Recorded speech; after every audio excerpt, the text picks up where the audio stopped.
talk a little bit about cycle striking and sequencing. When I'm doing an elbow cycle, I usually tend to, well, it doesn't really matter what kind of cycle. It could be a hammer fist strike cycle. It could be grabbing and palm striking. When I do a cycle of a single technique, I usually do a set of 3, and I might move on to 3 knees,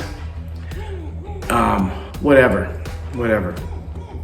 When I am envisioning my strike succeeding and hitting, there's no reason to change up to a lower level strike. So when I do 3 palms to 3 knees to 3 hammer fists, that means things have changed in the what I have in here as the sequence, right? I'm either hitting 3 times, but maybe my opponent covers. Then I move to the lower target with the knees, and then maybe I get my opponent bent forward, and then I start hammer fisting into the brainstem, for instance.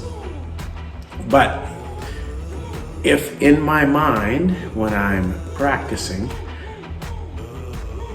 my palm strikes are hitting the target, I'll keep going until the person actively defends the strikes that I'm doing.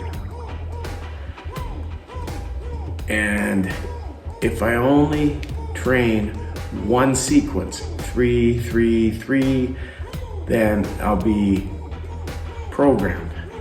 So when you're doing your solo training, change it up a little.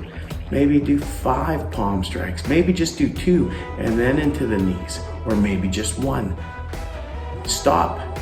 Maybe envision the person falling down because your strikes have had a good effect on them, and you stop. Or maybe you can set up 2 bags or 2 targets and go 1, 2, 3 on one, and then turn and start smashing the other target to get your mind into the concept of multiple attackers. Maybe you'll use 1 bag to just walk around, put your fence up, and then you'll attack the other bag.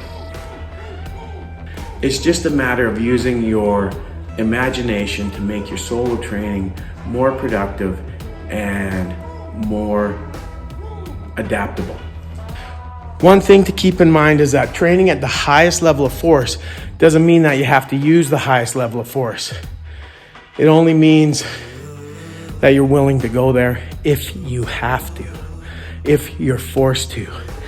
But if you're sane, you'll realize that you're probably never going to be in that situation, and you never want to use that level of force. But it's like an insurance policy. It's there if you need it, because in the end, our personal safety and our survival against violence is our own responsibility. There's no one that's going to rescue us if we get in a bad situation. Thank you.